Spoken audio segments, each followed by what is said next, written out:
you started Prophy Kings as well, and I see the logo there behind you. Can you tell us all about that? Yeah, so Prophy Kings actually um, came as a just a direct effect of my journey, because me being a male hygienist, going into this female dominated career field, I didn't see and have a lot of representation, right? There was other guys in the program, but it was super common and very obvious that it was female dominated and it wasn't a lot of us. Um, and naturally, just my personality, I started to kind of stand out. Not even trying though, but just naturally, I guess, coming from the military, being the only guy and being such a friendly person in the school, I started to step into leadership positions in school. So I was voted class president of my cohort, and then I was voted Student American Dental Hygiene Association president. Um, and that nature just kind of rolled into the professional world. Once I entered and became an actual hygienist, I'm starting to move as an entrepreneur, and I'm getting connected to people very slowly initially. But then I started to see that there was a need for male representation, like in the forefront. And there is another group that I want to shout out, because I have a lot of respect for them, because we have the same mission.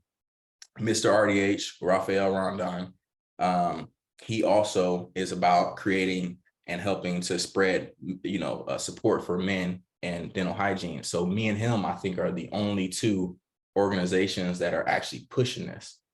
And so that need is very much there. So I started actually creating YouTube videos where I was talking and giving advice to guys, and just anybody really could watch this stuff and get information. But because of me being a male hygienist, some of the messaging I tailored toward guys. But from that, I really started to see that there was a lane here, because I would get tons of comments from guys saying, hey, I'm getting out of the military too, and I'm looking at this as a career field. Hey, I'm in high school and I'm looking at this as an opportunity for me to, and it's just like so many guys that are nervous and unsure about going into this career field. It's very, I think, synonymous with nursing. Like male nurses, how there was a point in time when that was like a not common, and then now it's a little bit more widespread, that there are male nurses. So we're on that kick up too here in dentistry, where we're starting to see more of a male presence being represented, but we still have a whole long way to go. Yeah, so Prophy Kings came, from that need. It was created in that light.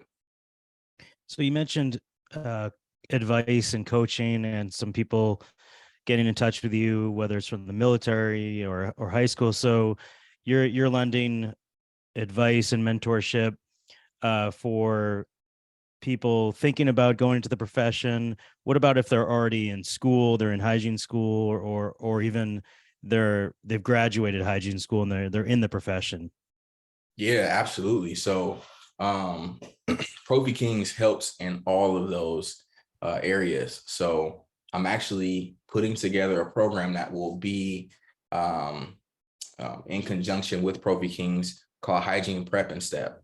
And what it is essentially, who it's for is for the inquiring hygienists. These are the people who are at the stage where they're on Google and they're looking up dental hygiene jobs, dental hygiene schools, and what is the salary, what's the average, all of these things, right? That stage when you have all these questions. Can I do this and work a job full time? Can I, how long does it take, right? When you're in that phase, that's the inquiring phase. Then you have the people who have actually been accepted. They've committed to the idea that they're going to hygiene school, and they've applied, or they're in a process of applying, and they've been accepted into a program. I'm sorry, they're in the process of applying, right? We help them there.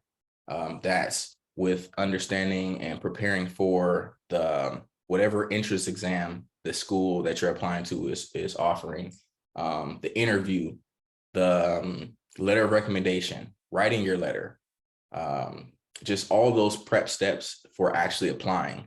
Then once you actually get in a program, and it's super important to have support there too, because that is, and I say this all the time, dental hygiene school was the hardest thing I ever did in my life.